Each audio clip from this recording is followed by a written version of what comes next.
konferensi pers pengumuman UTBK SBMPTN 2022 dari LTMPT Official. Kira-kira poin-poin penting apa aja yang bisa kita bahas? Langsung aja yuk kita cek di video kali ini.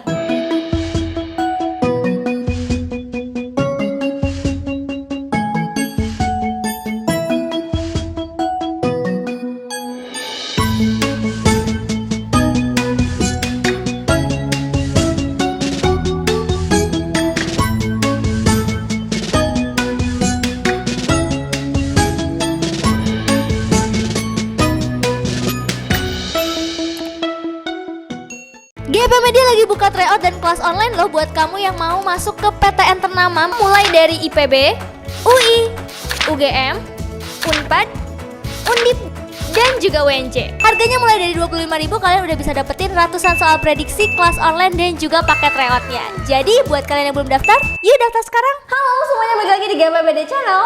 Jadi teman-teman, beberapa jam yang lalu kita udah melihat ada konferensi pers dari LTMPT Official yang diselenggarakan di Instagramnya dan juga di live YouTube-nya. Nah, buat teman-teman yang mungkin belum sempet nih ya untuk nonton konferensi pers, jadi kali ini kita udah rangkum kira-kira poin-poin apa aja sih yang penting dan perlu kalian tahu. Nah, ini sebelum nanti kalian lihat hasil pengumuman gitu ya di jam 3 sore waktu Indonesia bagian Barat, kita lihat dulu nih ya, kira-kira apa aja sih kesimpulan dari hasil pengumuman UTBK kali ini. Nah, langsung aja deh tanpa berlama-lama.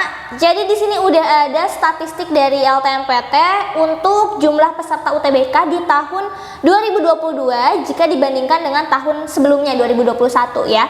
Oke, kalau kita lihat di sini jumlah pesertanya emang naik ya teman-teman ya. Dari yang sebelumnya itu hanya 777.000 sekian, sekarang itu mencapai 800.000 orang. Gitu, jadi lumayan ya peningkatannya.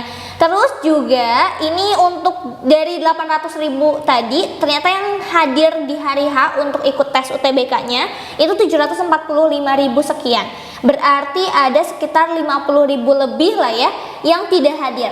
Nah, faktornya ini sebenarnya banyak sih ya, kalau teman-teman lihat di kejadian-kejadian unik saat UTBK itu ada yang terlambat, ada yang salah jadwal dan lain sebagainya gitu ya. Terus ini juga ada jumlah peserta eligible yang meningkat juga tentunya. Kalau yang eligible ini biasanya yang sesuai dengan aturan. Jadi dilihat secara administratifnya gitu ya, kalian memenuhi syarat atau enggak nih untuk ikut UTBK. Nah, ini jumlahnya kan yang hadir itu ada 745.000 ya. Ternyata yang eligible-nya juga masih 745.000, cuman beda di angka belakangnya gitu ya, beda ya sekian orang lah ya. Mungkin ada beberapa yang persyaratannya tidak mencukupi atau persyaratannya tidak sesuai dengan yang diminta, biasanya kayak gitu. Untuk kelompok ujiannya, nah ini ada perbedaan ya. Kalau yang Saintek itu naik dari tahun sebelumnya, tapi kalau Sosum itu turun dari tahun sebelumnya ya. Jadi sekarang itu Saintek ada sekitar 339.000, sedangkan yang Sosum itu ada 345.000. Tapi ini teman-teman ya, meskipun yang Sosum itu turun jumlahnya, kalau dibandingin sama Saintek masih tetap banyak Sosum ya. Jadi bisa kita bilang pendaftar Sosum di tahun ini juga masih lebih banyak daripada yang Saintek. Terus untuk teman-teman yang kelompok ujian campuran ini juga meningkat lah ya, ada sekitar 4.000 orang peningkatannya di tahun 2022. Jadi mencapai 60.000 sekian ya. Oke. Kemudian, nah ini dilihat dari reguler dan KIP kuliahnya. Ternyata untuk tahun ini ada peningkatan teman-teman yang daftar KIP kuliah. Kalau kita lihat dari video-video kita juga ya yang ngomongin tentang KIP kuliah, memang teman-teman lumayan lebih antusias gitu ya di tahun ini untuk mengikuti KIP. Jadi semoga yang KIP ini bisa menambah peluang kalian untuk lolos di SBMPTN kali ini ya. Dan daya tampungnya juga nih teman-teman ya, ini meningkat ya. Dari tahun kemarin itu 197.000, sekarang 213.000 sekian. Jadi ada peningkatan yang lumayan lah ya. Kalau daya tampung meningkat juga berarti kan bisa meningkatkan juga peluang kita. Oke, next. Ini ada statistik portofolio. Jadi buat teman-teman yang mendaftarkan diri di prodi yang perlu portofolio, ini juga totalnya ada sekitar 35.000 portofolio yang masuk. Jadi ya saingannya segini banyaknya ya. Yang paling diminati berarti di sini ada seni rupa, desain dan kriya, juga pendidikan jasmani dan olahraga. Next, untuk persentase diterima. Nah, ini mungkin yang teman-teman tunggu-tunggu ya, kayak aduh ini berapa orang sih yang diterima di SBMPTN. Kalau teman-teman lihat kan kemarin itu kuota SNMPTN itu sekitar 20% ya. Nah, tapi kalau untuk SBMPTN ini lebih banyak daripada 20% ya. Jadi bisa mencapai 40% sebenarnya, 30 atau 40% untuk SBMPTN. Nah, kalau kita lihat di sini, persentase diterimanya nih ya, kita lihat dari yang Saintek dulu. Yang Saintek itu dari 359.000 itu yang diterima 88.000 sekian. Jadi persentasenya 24,65%. Oke, dan untuk sosumnya itu 23,29%. Untuk yang campuran 25,32%. Ketika kita total, ternyata dari 800.000 orang yang daftar tadi ya, yang diterima itu hanya 192.810 orang, atau persentasenya itu 24,07%. Sebenarnya ini bisa dibilang lumayan kecil ya teman-teman ya. Kalau kita lihat persentasenya, berarti ya akan banyak teman-teman yang mungkin bisa kita bilang belum rezekinya di SBMPTN ya. Tapi jangan berkecil hati, karena ini masih ada jalur yang lain seperti jalur mandiri dan masih banyak lagi gitu ya. Untuk teman-teman berarti sekitar 600.000 orang itu ya, kalian harus berjuang lagi di jalur yang lain, oke? Nah, ini jadi ada daya tampungnya kan tadi 213.000 ya. Ada daya tampung yang tidak terpenuhi ternyata ya, sebanyak 20.500 bangku. Kalau tadi berdasarkan pemaparan LTMPT ya, jadi daya tampung yang nggak dipenuhi ini kayak bangku kosongnya itu kenapa sih bisa ada 20.000 itu? Karena satu nih, biasanya peminatnya kurang untuk prodi-prodi tertentu, terutama kayak prodi pertanian nih teman-teman, yang pertanian, peternakan, kehutanan dan sejenisnya gitu ya. Terus juga ada prodi-prodi kejuruan ya, yang mungkin teman-teman juga kurang berminat gitu kan. Dan ada juga PTN-PTN yang ya kurang diminati juga gitu ya secara umumnya dari peserta yang mengikuti UTBK. Jadi ada 20.000 akhirnya bangku kosong yang tidak bisa terpenuhi, dan bangku kosong ini juga nantinya tetap akan dibuka untuk jalur yang selanjutnya gitu. Jadi ini bakal dialokasikan ke jalur mandiri ataupun jalur-jalur khusus masing-masing PTN yang masih ada bangku kosongnya. Nah, ini adalah PTN-PTN dengan penerima peserta KIP kuliah terbanyak. Jadi dari mahasiswa yang diterima gitu ya, sekian ribunya ini adalah penerima KIP. Nah, ini yang paling besar tuh dari Nusa Cendana ya, Uncen ya. Oke, jauh ya di ujung timur. Oke. Nah, ini teman-teman bisa lihat ya, sebenarnya ada banyak, tapi ini diambil 10 PTN terbanyak gitu ya penerima KIP-nya. Oke, teman-teman bisa cek sendiri. Terus juga ini ada provinsi dengan peserta KIP terbanyak juga ya. Paling banyak ternyata Jawa Timur ya. Oke. Kalau teman-teman yang di Jawa Barat, ini kebanyakan ada Jawa Timur, Jawa Tengah, Jawa Barat masuk nih ya di 4 besar. Sisanya ada Sumatera, oke, dan paling rendah kalau di sini yang 10 dari Lampung ya. Terus, nah ini ngomongin tentang nilainya.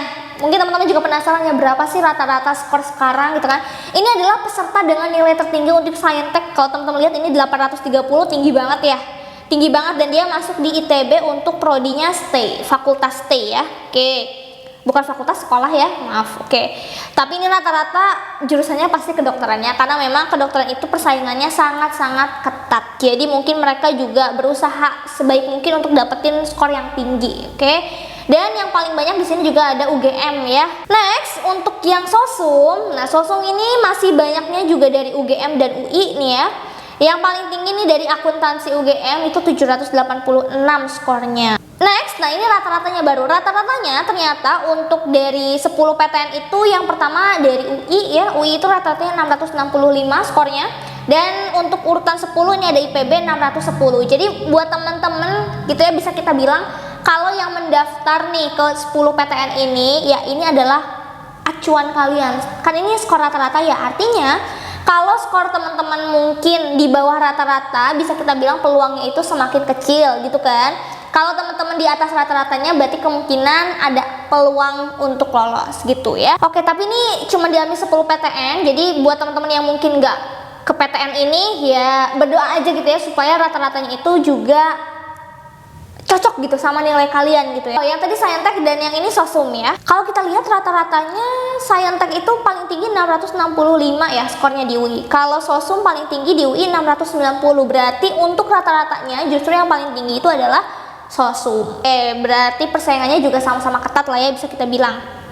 Dan ini adalah 10 provinsi asal sekolah peserta dengan nilai rata tertinggi. Oke, jadi ini Saintek paling tinggi dari DI Yogyakarta, sosum juga ternyata dari Yogyakarta gitu ya. Ini hampir sama ya urutannya, bedanya di 8, 9, 10-nya ya. Oke. Ya berarti buat teman-teman dari asal sekolah ini harus banyak berdoa ya, karena kita nggak tahu nih hasilnya seperti apa. Tapi yang jelas teman-teman harus melapangkan dada untuk semua hasilnya nanti apapun itu ya, mau lolos mau enggak harus tetap semangat. Oke, ini juga tadi ya 10 provinsi asal terbanyak diterima. Paling banyak itu di Jawa Timur, persentasenya 23% yang diterima ya. Jawa Timur, Jawa Barat, Jawa Tengah. Oke, kemudian sampai yang ke-10-nya itu Lampung ya. Tadi kan kita udah ngomongin statistiknya teman-teman. Nanti di jam 3 sore teman-teman bisa langsung buka hasilnya di sini ya, di pengumuman strip sbmptn.ltmpt.ac.id atau di laman mirrornya. Jadi biar nggak berat, nggak semuanya ke link utama, bisa teman-teman ke link-link PTN yang ada di sini. Ada 32 link ya. Nah, ini nanti ketika teman-teman masuk nih ke websitenya ya, ke linknya, nanti teman-teman harus memasukkan nomor peserta UTBK. Kak, di mana nomor pesertanya? Di kartu peserta kalian ya. Jadi kartu pesertanya jangan sampai hilang. Nanti kalau kalian lupa, bingung tuh untuk bukanya ya. Jadi nomor peserta disiapin, terus tanggal lahir kalian ya. Ini ada D itu berarti date-nya, tanggalnya. Di sini ada month, ada bulan, dan ada tahun lahir kalian ya. Terus nanti di sini ada pernyataan yang harus kalian centang, checklist gitu ya. Baru nanti lihat hasil. Oke. Setelah itu nanti tampilannya kalau kalian lolos seperti ini ya. Ini untuk yang reguler. Kalau yang KIP nanti biasa di bawahnya itu ada keterangan ya, ada keterangan bahwa teman-teman itu apakah akan lolos atau enggak. Dan nanti kalau untuk KIP biasanya itu ada seleksi lanjutan, jadi harus ada konfirmasi data dulu dari pihak penyeleksinya gitu ya di KIP kuliah. Dan kalau nggak lulus ini ya, jadi apapun nanti hasilnya yang teman-teman dapetin, apakah selamat atau jangan putus asa, tetap harus melapangkan dada ya. Jadi apapun yang terjadi, hasilnya itu pasti yang terbaik buat kita. Oke, jadi itu dia teman-teman ya untuk hasil dari konferensi pers LTMPT tentang pengumuman UTBK tahun ini. Semoga teman-teman bisa mempersiapkan diri sebelum membuka hasil pengumuman nanti. Itu aja untuk video kali ini, semoga bermanfaat and see you on the next video.